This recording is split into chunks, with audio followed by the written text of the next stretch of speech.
Shabbat. Let us welcome our King with small prayer. పరిశుద్ధ యేసయ్య ఘనమైన నామాన్ని బట్టి నీకే కృతజ్ఞతాస్తుతులు చెల్లించుకుంటున్నాం తండ్రి.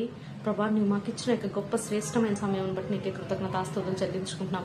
నిన్ను కీర్తించడానికి, నిన్ను కొనియాడడానికి, నిన్ను పూజించడానికి తండ్రి ప్రభా, నిన్ను గణపరచడానికి నువ్వు మాకు ఇచ్చిన యొక్క సమయాన్ని బట్టి నీకే కృతజ్ఞతాస్తుతులు చెల్లించుకుంటూ నీ యొక్క మాటలు వినే గొప్ప ధన్యతను మీరు మాకు అనుగ్రహించిన విధానమును బట్టి నీ కృతజ్ఞతాస్తుతులు చెల్లించుకుంటున్నాం తండ్రి. నీ యొక్క రూపంలోనికి మీరు మమ్మల్ని తీర్చిదిద్దుకుంటూ నీ నామాన్ని మీరు మహింపరుచుకుంటున్న విధానమును బట్టి నీకే కృతజ్ఞతాస్తుతులు చెల్లించుకుంటూ సమస్త మహిమగంత నీ నామానికి ఆరోపించుకుంటూ యేసయ్య పరిశుద్ధమైన నామములో సమస్తం పొంది అనుభవిస్తున్నాం మా ప్రియ పరలోకపు తండ్రి. ఆమేన్. నీవే వెలుగువై, నీవే ఆలయమై, నా నిత్యత్వమునకు ఆద్యంతమై, అమరలోకాన శుద్ధులతో పరిచయమై, నన్ను మై మరచి నేనేమి చేసేదను. యేసయ్యా నా ప్రాణ ప్రియుడా, మనగలనా నిన్ను వీడి క్షణమైనా.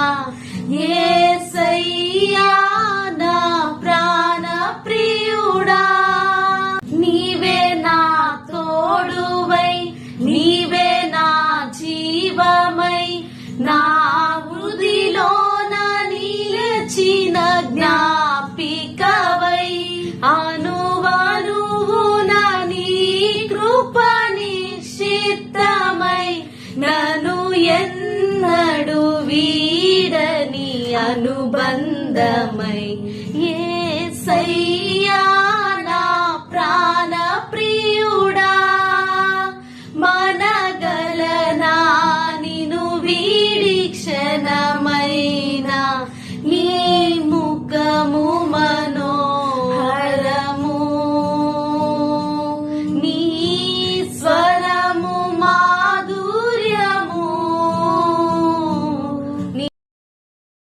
Praise the lord. ఈ రోజు దేవుడు మనతో ఏం మాట్లాడుతున్నాడంటే, కీర్తన గ్రంథం 43 అధ్యాయము 3వ వచనము, నీ వెలుగును నీ సత్యమును బయలుదేరి చేయము, అవి నాకు త్రోవను చూపును, అవి నీ పరిశుద్ధ పర్వతమునకును నీ నివాస స్థలమునకును నన్ను తోడుకొని వచ్చును.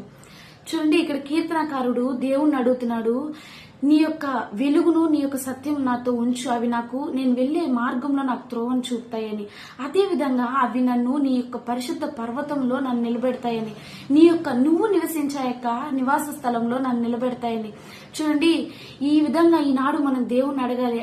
దేవుడే మనకు వెలుగై ఉన్నప్పుడు, దేవుడే మన సత్యం అయినప్పుడు, ఖచ్చితంగా మనం వెళ్లే ప్రతి ఒక్క మార్గంలో దేవుడు మనకు తోడుగా ఉన్నప్పుడు, ఆయన వెలుగుగా, ఆయన సత్యంగా మన యొక్క మార్గంలో ఉన్నప్పుడు ఖచ్చితంగా మనం ఏ మార్గంలో వెళ్తున్నామని మనకు తెలుస్తుంది. దేవుడు ఆ యొక్క మార్గాన్ని మనకు సరళం చేస్తాడు, మనకు సరిచేస్తాడు మనం వెళ్లే మార్గము. చూడండి, మనం వెళ్లే మార్గం చీకటి అయినప్పుడు మనకి ఏం కనిపించదు, మన ముందు ఏముందో తెలియదు.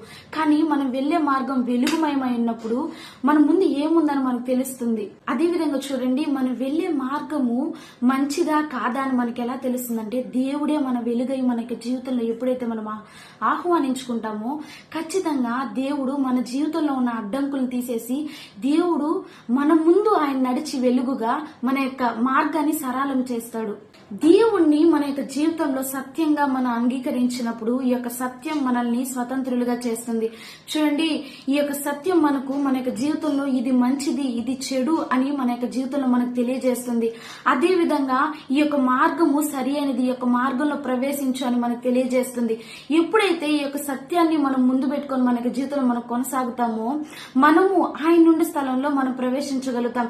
కీర్తకారుడు ఏ విధంగా అయితే, అయ్యా నీ యొక్క వెలుగు నాకు ఉంచు, అయ్యా నీ యొక్క సత్యమును నా జీవితంలో నాకు ఉంచు, ఇవి నాకు నీవుండే స్థలంలో నన్ను ఉండజేస్తాయని ఏ విధంగా అడిగాడో, ఈనాడు మనల్ని దేవుని అడుగుదాం.